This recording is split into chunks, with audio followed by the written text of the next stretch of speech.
Pickering numbers. Here's what we're looking at.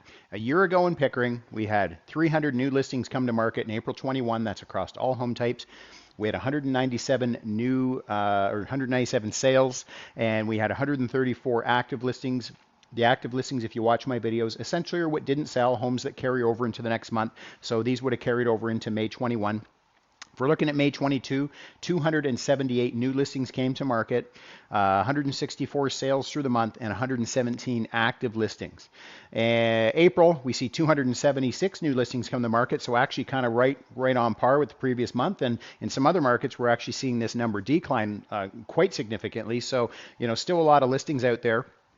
Coming to market, 123 sales, so we did see a decline there, and 159 active listings. So, you can almost draw a parallel to say, there was less sales here, there was the same amount of new listings came to market, and looks like they ended up right there, right?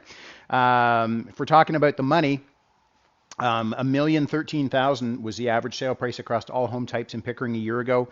$1,233,000 currently in March, and currently trending at $1,123,000. So I always say take this number with a grain of salt. I understand that as a whole, the market did reduce last month and this month in terms of average sale price.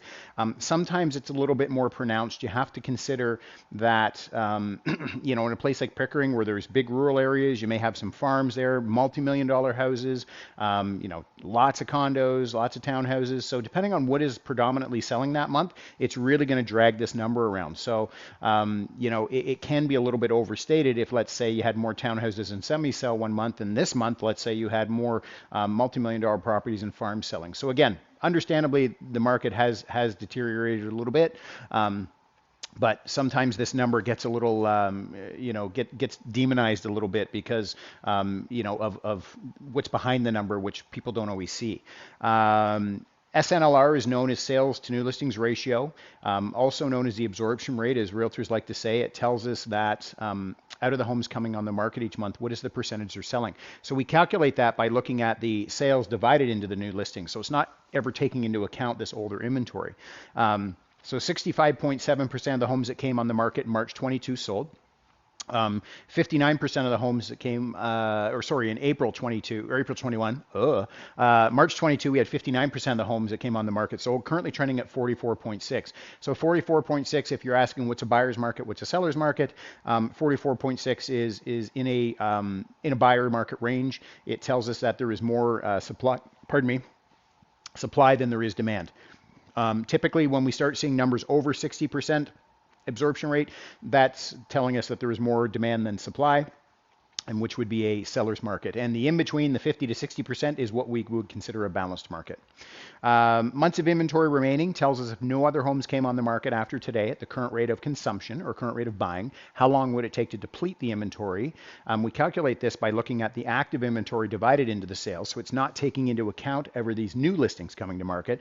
So 0.7 a year ago, 0.7 in March, and currently trending at 0.3. So we've basically doubled the amount of inventory hanging around in terms of the inventory that's languishing on the market. And that's what we've been seeing everywhere with the change. Once the mandate started coming off and other things going on in the world, it definitely slipped, the market slipped a little bit. I wouldn't necessarily, I hate the word deteriorate, but I've used it in other videos. It is deteriorating a little bit. So certainly there's some good opportunities for buyers right now. It has stripped the urgency out of the market for sure. There's a lot more inventory to look at for buyers. So for sellers, you really gotta make sure that the product that you're putting out there is super strong. And if you need to find an agent that has a strong online presence, I may know a guy.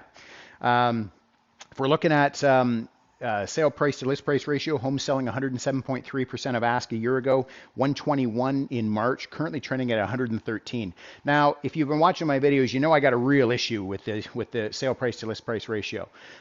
It's a horrible number to gauge the market. I have clients all the time say, "Oh my gosh, I can't believe that home sold at 113% over asking." It didn't. It didn't sell at 113% over. It technically sold 113% over asking, but it didn't sell 13% over its true true value.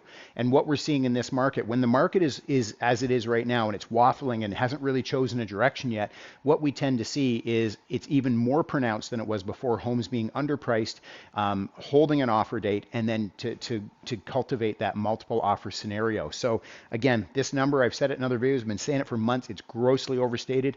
Please never, ever, ever gauge your buying or selling decision on that number. Days on market to get a home sold, 9 in April, 7 in March, currently trending at 8. So actually still real strong. We're seeing this number really climb into the double digits in other areas. So still real strong in Pickering. If you have any questions about this information, how it pertains to your Pickering home, feel free to reach out to me.